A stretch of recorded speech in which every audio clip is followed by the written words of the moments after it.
Bonjour mes frères et sœurs, donc merci encore d'être là aujourd'hui. Donc nous allons encore étudier la parole de Dieu et j'ai eu l'occasion donc d'avoir une question. Donc la question qui m'a été posée c'est pourquoi est-ce qu'aujourd'hui nous on ne doit plus manger de porc et, euh, et pour vraiment répondre à cette question, nous allons vraiment voir dans la parole de Dieu pourquoi il y a eu des aliments impurs et des aliments purs. Et qu'en est-il donc de ces directives venant de Dieu aujourd'hui pour nous? Donc pour commencer, nous allons voir dans un premier temps pourquoi Israël devait faire une distinction entre ce qui est pur et ce qui est impur. Donc Dieu voulait faire la distinction entre les juifs et les non-juifs dans un premier temps. Parce que nous savons que Dieu voulait vraiment s'approprier ce peuple et que ce peuple fasse la différence. Et nous savons que dans le Proche-Orient du temps d'Israël, il n'y avait pas de peuple qui avait une restriction sur les aliments aussi stricte. Et nous pouvons lire dans Lévitique, chapitre 11, à partir du verset 1er. Donc, l'Éternel parla à Moïse et à Aaron, et il leur dit, « Parlez aux enfants d'Israël et dites, voici les animaux dont vous mangerez parmi toutes les bêtes qui sont sur la terre. Vous mangerez de tout animal qui a la corne fendue, le pied fauchu et qui rumine. Mais vous ne mangerez pas de ceux qui ruminent seulement, ou qui ont la corne fauchue seulement. Ainsi, vous ne mangerez pas le chameau qui rumine, mais qui n'a pas la corne fendue. Vous le regarderez comme impur. Vous ne mangerez pas le daman qui rumine, mais qui n'a pas la corne fendue. Vous le regarderez comme impur. Vous ne mangerez pas le lièvre qui rumine, mais qui n'a pas la corne fendue. Vous le regarderez comme impur. Vous mangerez pas le porc, qui a la corne fendue et le pied fauchu, mais qui ne me rumine pas. Vous le regarderez donc comme impur. Vous ne mangerez pas de leur chair, et vous ne toucherez pas leur corps mort. Vous les regarderez comme impurs. Alléluia. Donc, mais nous voyons pour quelle raison Dieu a fait cette distinction. Et nous pouvons le voir à la fin du chapitre concernant les aliments, purs et impurs, donc toujours dans le chapitre 11, et on va prendre à partir du verset 44, pardon. « Car je suis l'Éternel votre Dieu, vous vous sanctifierez, et vous serez saints, car je suis saint. Et vous ne vous rendez point impurs par tous ces reptiles qui rampent sur la terre, car je suis l'Éternel qui vous ai fait sortir, qui vous ai fait monter du pays d'Égypte pour être votre Dieu, et pour que vous soyez saints, car je suis saint. » Dieu veut un peuple saint. Et un peuple saint pour Dieu, c'est un peuple qui obéit à sa loi et ses directives. Donc il l'a vraiment donné au peuple d'Israël au travers de Moïse sur la montagne. Et nous avons exactement aussi le même enseignement dans Deutéronome au chapitre 14, qui parle aussi des aliments impurs et purs. Donc nous pouvons voir que cet enseignement finit de la même manière que Lévitique chapitre 11. Si nous prenons donc le chapitre 14 de Deutéronome, à partir du verset 21, il est écrit « Car tu es un peuple saint pour l'Éternel, ton Dieu ». Donc, il y a bien des versets qui nous montrent à quel point Dieu souhaite que son peuple soit saint et qu'il observe sa loi. Mais nous pouvons voir que le peuple d'Israël a vraiment du mal à obéir pleinement à la loi de Dieu.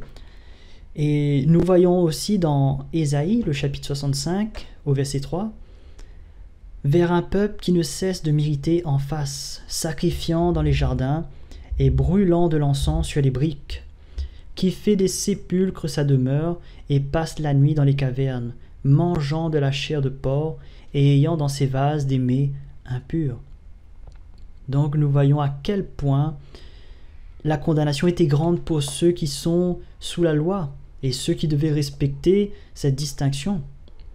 Alléluia, mais nous savons que le problème ce n'est pas la loi, parce que la parole nous dit que la loi est bonne et sainte. Mais le problème, c'est le péché qui est dans l'homme et qui le pousse à la désobéissance.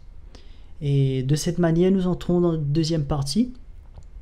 Donc nous allons voir aujourd'hui qu'en est-il de cette loi. Donc pour nous, dans notre sujet, c'est concernant les aliments impurs et purs, mais aussi concernant la loi dans tous les domaines. D'accord? La loi mosaïque. Donc nous avons donc compris que l'homme est poussé à la désobéissance quand il fait face à la loi. Mais ce n'est pas un hasard. Parce que comme nous l'avons vu dans dans la précédente vidéo concernant le plan de Dieu, Dieu a tout prévu d'avance. Et vraiment, il ne permet rien qui ne fasse avancer son plan. Tout ce que Dieu permet, c'est pour faire avancer son plan, sa volonté. Et lisons ensemble dans Romains, donc au chapitre 11, verset 25, « Car je ne veux pas, frères, que vous ignorez ce mystère, afin que vous regardiez point comme sages, c'est qu'une partie d'Israël est tombée dans l'endurcissement jusqu'à ce que la totalité des païens soit entrée. Et ainsi tout Israël sera sauvé, selon qu'il est écrit, le libérateur viendra de Sion, et il détournera de Jacob les impiétés. Et ce sera mon alliance avec eux lorsque j'ôterai leurs péchés. » Et au verset 32, « Car Dieu a emprisonné tous les hommes dans la désobéissance, afin de faire grâce à tous. » C'est merveilleux parce que Paul ici nous révèle vraiment le mystère de la loi et de la grâce. La loi vient pour mettre en évidence le péché et la désobéissance de tous les hommes, que ce soit israélites, donc juifs, et que ce soit les païens, donc non-juifs. Et comme nous pouvons le voir aussi dans Galates, chapitre 3, le verset 23, « Avant que la foi vînt, nous étions enfermés sous la garde de la loi, en vue de la foi qui devait être révélée. Ainsi la loi a été comme un pédagogue pour nous conduire à Christ, afin que nous fussions justifiés par la foi.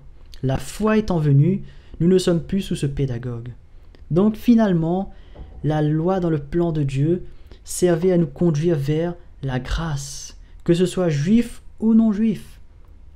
Dans Romains, le chapitre 7, à partir du verset 4 jusqu'au verset 6, nous pouvons voir que nous avons été aujourd'hui dégagés de cette loi, parce que la loi a réalisé donc ce pourquoi Dieu l'avait donné aux hommes. C'était vraiment pour mettre en évidence le péché et pour nous conduire vers la grâce. Dieu a voulu enfermer tous les hommes dans la désobéissance parce qu'il voulait finalement pouvoir faire grâce à tous les hommes. Alléluia. Et concrètement, au travers de ces versets, la loi n'est plus en vigueur. Mais aujourd'hui, nous sommes sous le régime de la grâce et de la foi. Le Seigneur Jésus a accompli toute la loi parfaitement.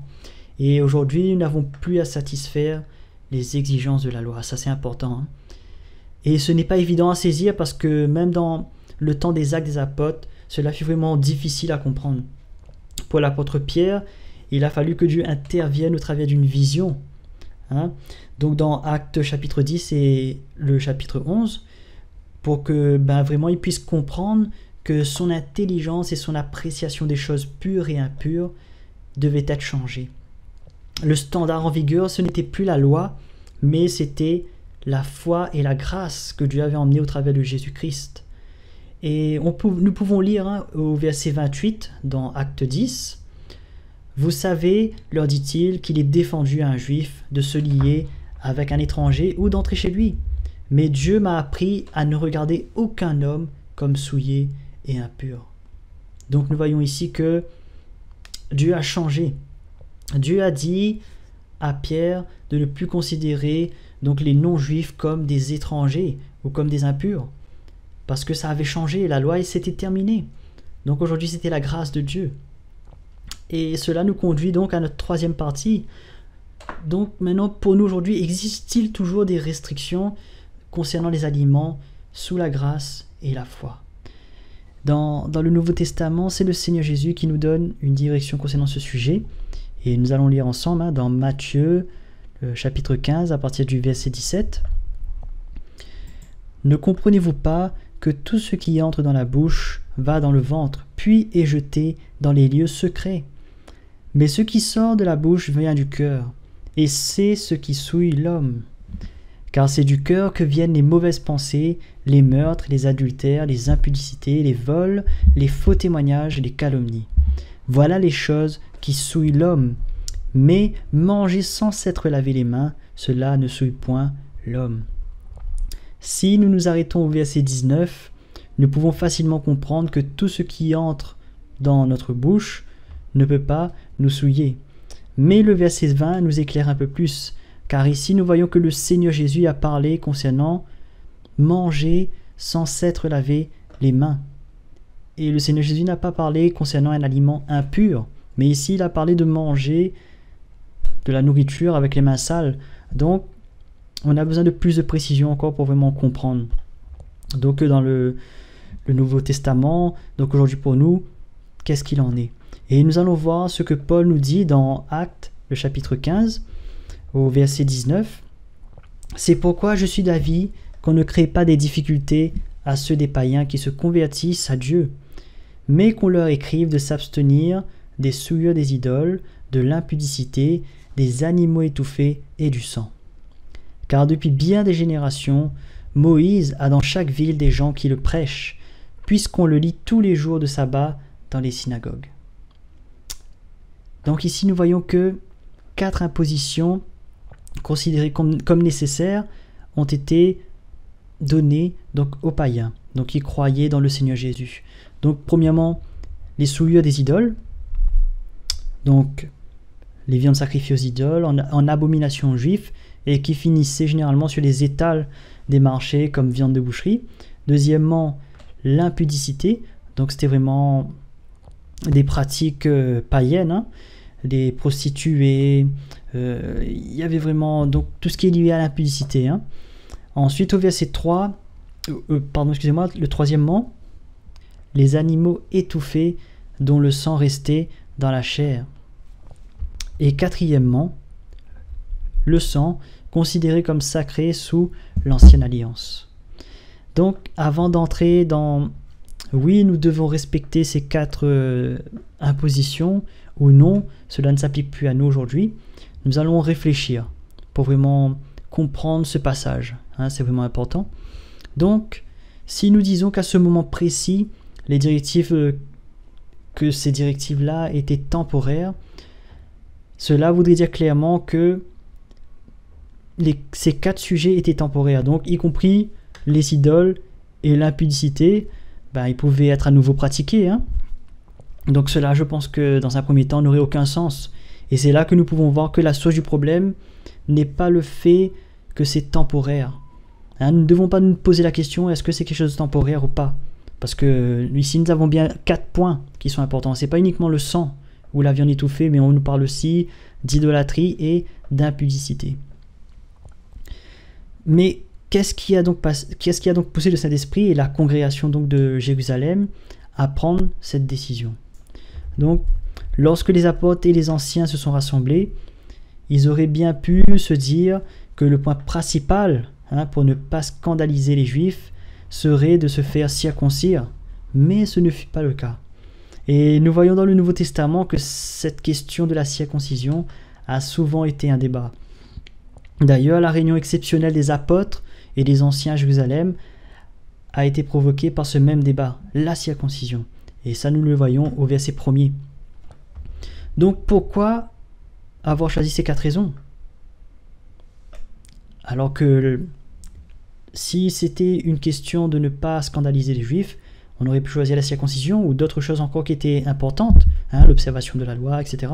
Mais pourquoi avoir choisi ces 4 choses? Eh bien, la réponse, on peut commencer à avoir cette réponse au verset 21. Donc, car depuis bien des générations, Moïse a dans chaque ville des gens qui le prêchent, puisqu'on le lit tous les jours de sabbat. Ici, lire Moïse signifie lire le Pentateuque, et non pas que la loi. Parce que nous savons que le Pentateuque n'est pas formé que de la loi. Il y a aussi la Genèse. Donc ça signifie lire Moïse. Et d'ailleurs, nous voyons très bien que les Juifs connaissaient très bien. La Genèse, c'était des choses qu'ils entendaient tous les jours dans les synagogues. Donc c'est vraiment le point clé. Car bien avant la loi, Dieu avait déjà évoqué son refus de la consommation de sang, de l'idolâtrie, etc. Mais c'est vrai qu'il est possible de dire que la circoncision est aussi avant la loi. Et pourquoi nous ne le pratiquons-nous pas à plus forte raison aujourd'hui? C'est simplement parce que tout d'abord, la circoncision n'était pas quelque chose que Dieu a demandé de s'abstenir et qui pouvait amener une malédiction sur les hommes qui ne pratiquaient pas la circoncision. D'accord? La circoncision concernait uniquement donc les descendants d'Abraham.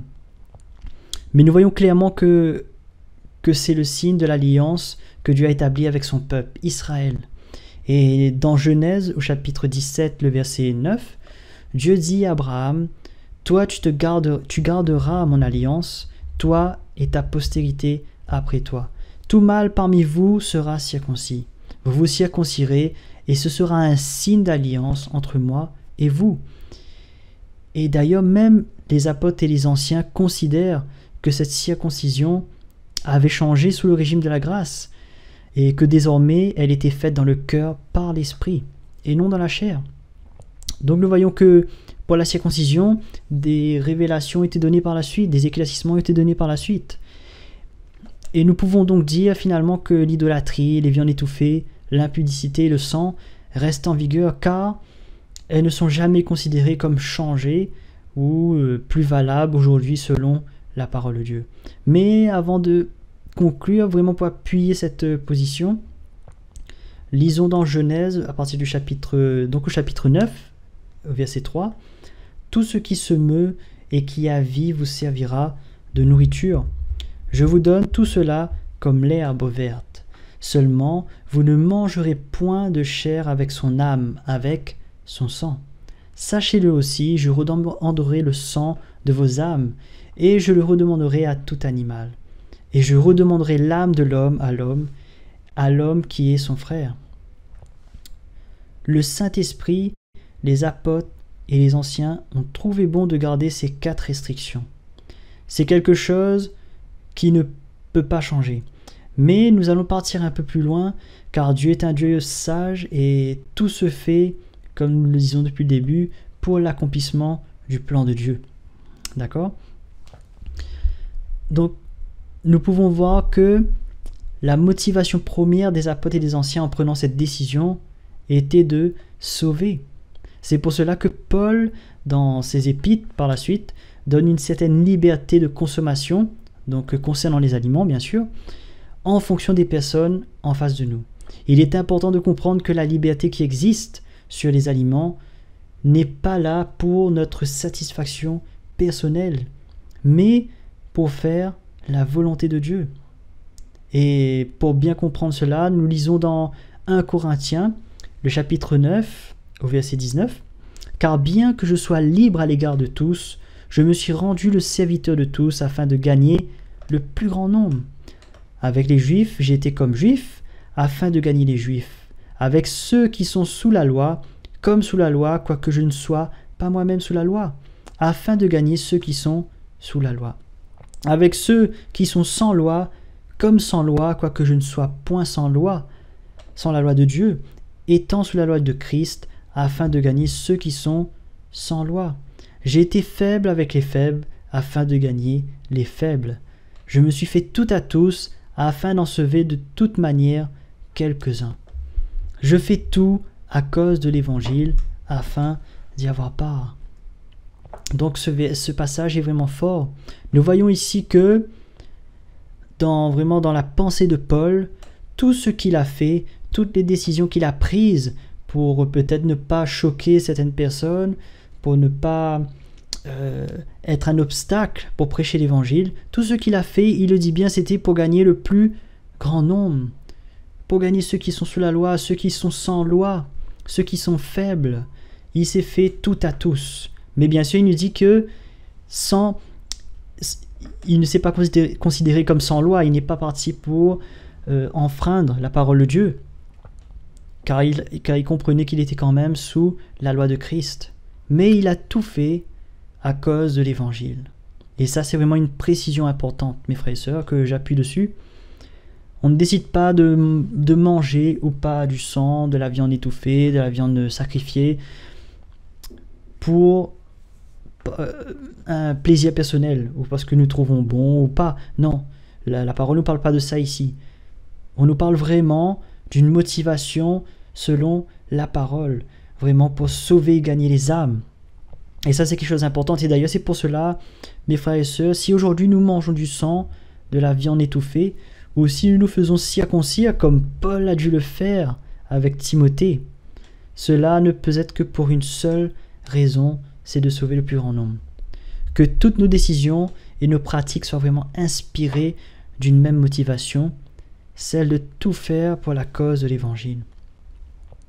Donc, comme je viens de le dire, il y a vraiment cet exemple où Paul a circoncis Timothée pour vraiment pouvoir gagner ceux qui étaient juifs dans cette ville. Nous voyons que les décisions qui sont prises ne sont pas là pour s'imposer à tout le monde. Si Paul a circoncis Timothée, donc on va tous se faire circoncire. Non, Paul a fait ça à ce moment-là parce que c'était vraiment un obstacle pour pouvoir prêcher l'évangile. Donc il l'a fait.